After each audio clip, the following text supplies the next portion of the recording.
ষ্টেটমেণ্টখন সম্বোধন কৰিব ৰাজ্যিক বিজেপিৰ মুখপাত্ৰ কিশোৰ ভট্টাচাৰ্য আৰু এই সংবাদমেলত উপস্থিত আছে ৰাজ্যিক বিজেপিৰ মুখপাত্ৰ মানস শৰণীয়া আৰু প্ৰাঞ্জল কলিতা।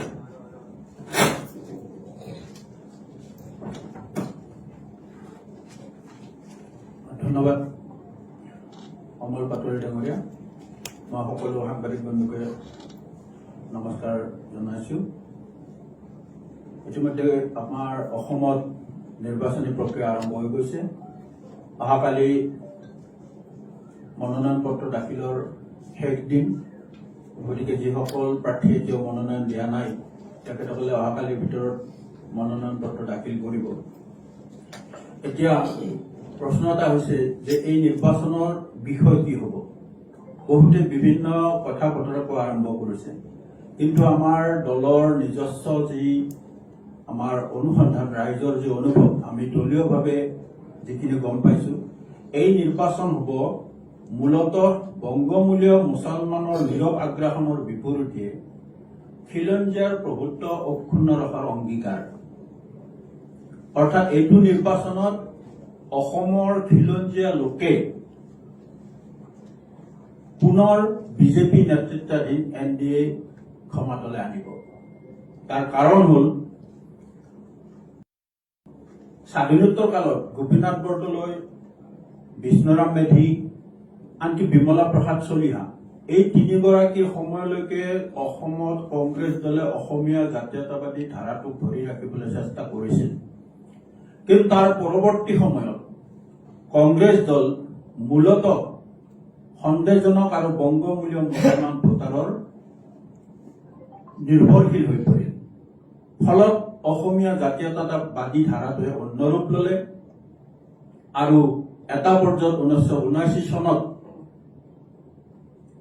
মঙলদৈ লোকসভাৰ এগৰাকী প্ৰাৰ্থী হেৰালাল পাটোৱাৰীৰ মৃত্যুৰ পিছত যি উপ নিৰ্বাচন হ'ল আৰু সেই উপ নিৰ্বাচনত ভোটাৰ তালিকাত যেনেকৈ যথেষ্ট সংখ্যক ভোটাৰ বৃদ্ধি হোৱা দেখা গ'ল, তাৰ পিছত পুনৰীক্ষণৰ ফলত যিটো প্ৰমাণ হ'ল যে সন্দেহজনক বহুত নাগৰিকৰ নামেৰে এই ভোটাৰ তালিকা প্ৰস্তুত হৈ আছে, তাৰ পিছতে অসম আন্দোলনৰ আৰম্ভণি হ'ল আৰু এই অসম আন্দোলনৰ সময়তে অসমৰ 860 গৰাকী যুৱকে প্ৰাণ আহুতি দিবলগীয়া হ'ল, তেওঁলোক শ্বহীদ হ'ল, অনেক লোক ঘূণীয়া হ'ল, বহুতৰ ঘৰ বাৰী বিধ্বস্ত হ'ল।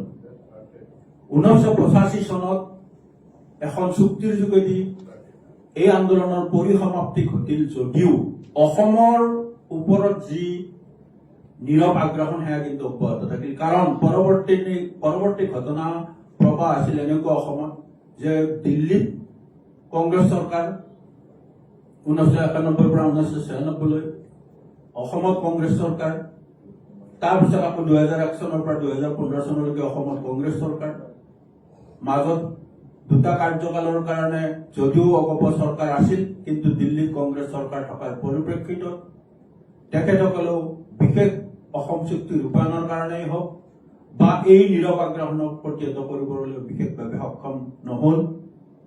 ফলশ্ৰুতিত কি হ'ল, অসমত 29 লাখ বিঘা ভূমি এই নীৰৱ আগ্ৰাসনৰ দ্বাৰা বেদখলীকৃত হ'ল। এই ভূমি আছিল সত্ৰৰ ভূমি, এই ভূমি আছিল মঠ মন্দিৰৰ ভূমি, এই ভূমি আছিল ভিজিয়াৰ ভূমি, এই ভূমি আছিল বনভূমি। 29 লাখ বিঘা। যেতিয়াই বিজেপি চৰকাৰ 2016 চনত ক্ষমতালৈ আহিল, তেতিয়াই চৰকাৰখনে কাৰ্যকৰী পদক্ষেপ গ্ৰহণ কৰিলে আৰু ইয়াৰ প্ৰথম পদক্ষেপ হিচাপে যি বৰদোৱাত গুৰুজনাৰ জন্ম হৈছিলে, সেই ভটদ্ৰৱ থানৰ প্ৰায় 1200 বিঘা ভূমি উদ্ধাৰ কৰি এতিয়া তাত এক শংকৰদেৱ আবিৰ্ভাৱ ক্ষেত্ৰ নামেৰে এক ধুনীয়া পৰিৱেশ তাত গঢ়ি তোলা হৈছে, নতুন ৰূপ দিয়া হৈছে গুৰুজনাৰ জন্মস্থানক। আৰু ইতিমধ্যে চৰকাৰখনে সেইটো 16 চনৰ পৰা এতিয়ালৈকে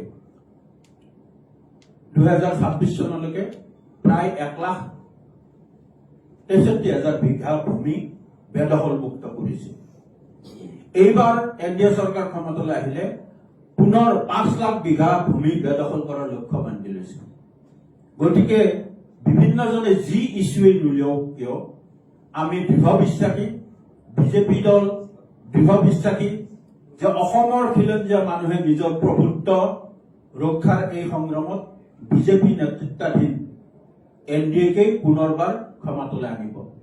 ইয়াৰ মাজৰ সময়ছোৱাত সৰু সুৰা ইটো সিটো যি ইছ্যুৱে নাহক কিয় এই সকলোবোৰ ম্লান হ'ব, কাৰণ অসমীয়া ৰাইজে আজি এই চৰকাৰখনৰ ওপৰত আস্থা স্থাপন কৰিছে।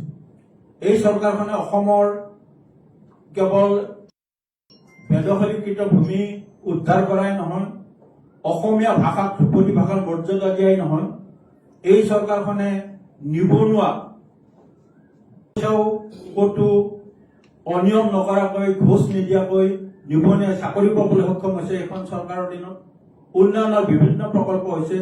কংগ্ৰেছৰ দিনত বন্ধ হৈ যোৱা প্ৰায় আটাইবোৰ উদ্যোগ, জাগিৰোড পেপাৰ মিল, তাৰপিছত আপোনাৰ শিলঘাটৰ মৰাপাটৰ কল, ধুবুৰীৰ কাৰখানা, ইমানবোৰ উদ্যোগ আছিল অসমত, সেইবোৰ কংগ্ৰেছৰ দিনত এটা এটাকৈ প্ৰাক পশ্চিমী প্ৰকল্প এটা এটাকৈ বন্ধ হৈ গৈছিল।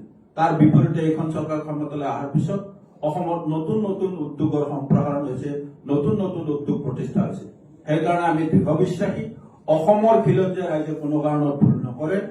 যিমানেই যি অপপ্ৰচাৰ নচলক কিয়, যিমানেই যি নিৰ্বাচনী সময়ত এই দলক সমালোচনা কৰা নহওক কিয়, অহা নিৰ্বাচনত খিলঞ্জীয়া মানুহে খিলঞ্জীয়াৰ প্ৰভুত্ব অক্ষুণ্ণ ৰাখিবৰ কাৰণে এক অংগীকাৰ লৈছে আৰু বিজেপি নেতৃত্বাধীন NDA-ক পুনৰ ক্ষমতালৈ আনিব যে সেই বিশ্বাস আমাৰ আছে। সেই বিশ্বাসেৰে আমি এই নিৰ্বাচনত অৱতীৰ্ণ হৈছো। ধন্যবাদ। কিবা প্ৰশ্ন? নিৰ্বাচন সম্পৰ্কত যি নিৰ্বাচনী প্ৰক্ৰিয়া ইতিমধ্যে আৰম্ভ হৈছে, কিছু ৰাজ্যিক বিজেপিৰ তৰফৰ পৰা বক্তব্য আগবঢ়োৱা